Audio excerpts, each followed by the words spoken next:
Hey guys, I'm Steve and this is Johnny Fix-It's One Man Shop Show. It's parts day and I've come up with some pretty cool stuff, or at least I think it's cool. These have actually been around for a little while, but what I have found is a nice little forward and reverse relay. Let me tell you why this is important to me. I do hot rods. I've been doing hot rods all my life. Right now I'm working on a 1946 Chevrolet CK Resto Mod. It's going to have power windows in it. And if you've ever worked on an older car like this, real estate is hard to come up with. I mean, there's not a whole lot of room for a lot of electronics that you need.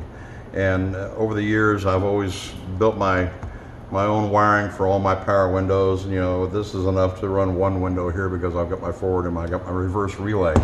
It takes up a lot of space. It's a lot of extra wiring, a lot of pain in the butt. It works. There's no doubt about that. But this, and for the same price as that, is pretty cool. This is obviously made by a Chinese company. Each relay cost me $15. And in my book, that's a good price. Ooh, unpackaging video. But these relays don't take up any space at all.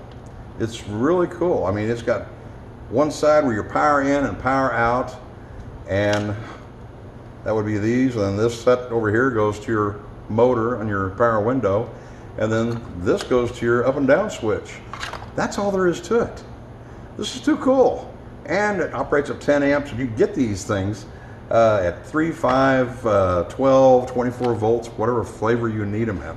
But I figure for 15 bucks, I'm gonna try this out. I know they've been around for a while. They're just simply a forward and reverse switch.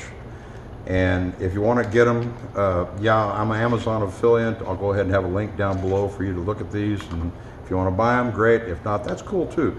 I don't make any money off this. Well, I make a little bit. I think I make 22 cents. Whew. But you might try this out. I'm going to come up with some other stuff that I've found over the years that helps me in doing my job. But like I said, real estate is very, very hard to come by underneath the dash of a truck. I mean, if you can barely get a box of cigars and maybe a flask of whiskey, ask me how I know, underneath that dash. And things like this, hey, that's not a problem. I can hide that. That's not. But seriously, on this, I've got an air conditioner going into this. I've got all kinds of extra controls. This is going to be quite involved, but this will simplify my job. And if these things are sturdy enough to run and stay with it for a while, I'm going to be totally satisfied. If not, I'll go back to the tried and true method of my own relays. But there you are, guys, my little part tip of the day. If you like it, I hope so. Like and subscribe if you would, please, so I can pay for my electric bill. And remember, guys, if you're not good looking, you better be good at everything else. Have a great day. Thanks.